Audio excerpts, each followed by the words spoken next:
Bismillahirrahmanirrahim. Welcome students to our third recorded lecture. Today's lecture is about narrative perspective, or what we know as point of view. The following PowerPoint was downloaded from ereadingworksheets.com. You can download the handout from there. So let's start by narrative perspective. What do we mean by narrative perspective or point of view, and what are the types of point of view in novel narration? Narrative perspective is normally known as the author's point of view. Before we start, we need to differentiate between dialogue and narration. Dialogue is when characters speak. It comes between quotations, and the narration is when the narrator speaks, the person who is telling the story, whether the author or a character in the story. Now, quotation marks separate narration from dialogue, and as we see in the following example, help between quotation marks and red, and my cousin Jack said. Help, my cousin Jack said. If you say help, which is in red and between quotations, this is dialogue. Narration is what follows. My cousin Jack said.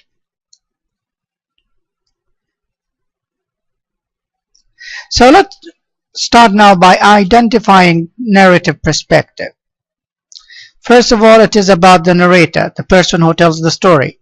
Okay, so narrative perspective is about the story, the person who tells the story. So we're not looking at dialogue. Dialogue is not under focus. It's the narration, and we don't focus or care what characters say. So it's only the narrator's voice that matters, that is important. The narrator, the person who narrates, tells the story. Now, we have to differentiate between the pronoun cases. As you know, we have first person pronouns, second person pronouns, and third person pronouns. Pronouns do help us in identifying the narrative perspective or the point of view. So in order for us to figure out the narrator's point of view, we need to see the pronouns that will tell us the perspective and the signal words. Now, we have first person pronouns, which are I, me, my, mine, we, us, ours. And the second person, we have you or your. Third person, also he, she, her, they, them, and also we use the characters' names. I am in the room. This is the first person, and you come in the room. This is a second person. Then he or she came in the room. This is a third person. Now, we need to differentiate between these three.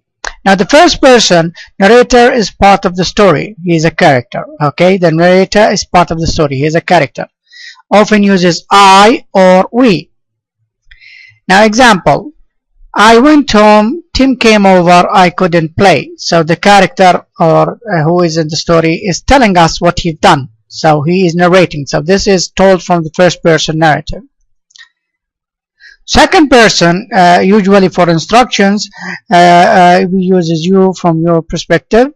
Example, first gather your materials and I add 1 cup of sugar to flour. That is instructions.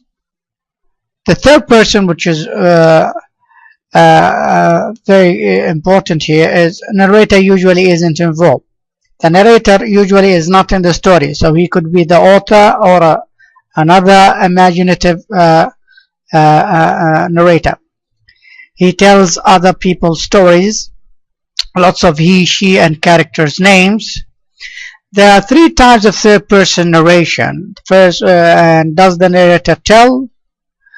Thoughts and feelings of characters. So there are three types of third-person narration, and it depends on thoughts and feelings of characters. So we can identify what type of third-person narration or point of view through the way it tackles the thoughts and feelings of characters.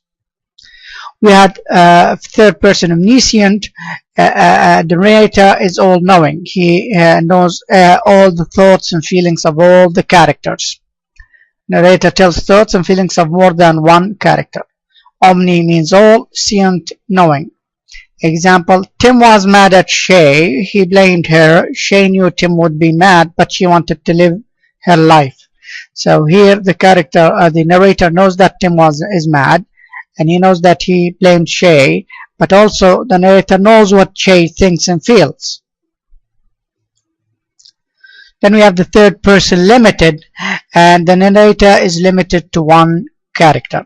Okay, he tells the thoughts and feelings of one character only. He does not involve other characters' feelings and thoughts. Example, Tim was mad at Shay. He blamed her.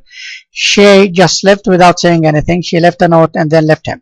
Notice here, the focus is on Tim only. We know that he is mad and we know that he blames her. So we know his feelings. He is mad and he blamed her, which is his thought. On the other hand, Shay, we don't know anything about her. We know that she done the following. She went without saying anything and she left a note. The third person objective, narrator does not reveal any character's thoughts or feelings. He just shows us what is happening. Okay. Only characters' dialogue and actions are narrated. Example, Tim slammed the door. He walked upstairs and read the note from Shay. He kicked her trash can and started crying.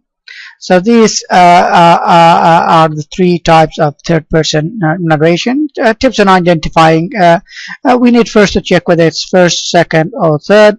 And before, once we identify whether it's third, we start to identify whether objective, limited, omniscient. Then we ask whose story is the narrator telling, his, mine, or someone else.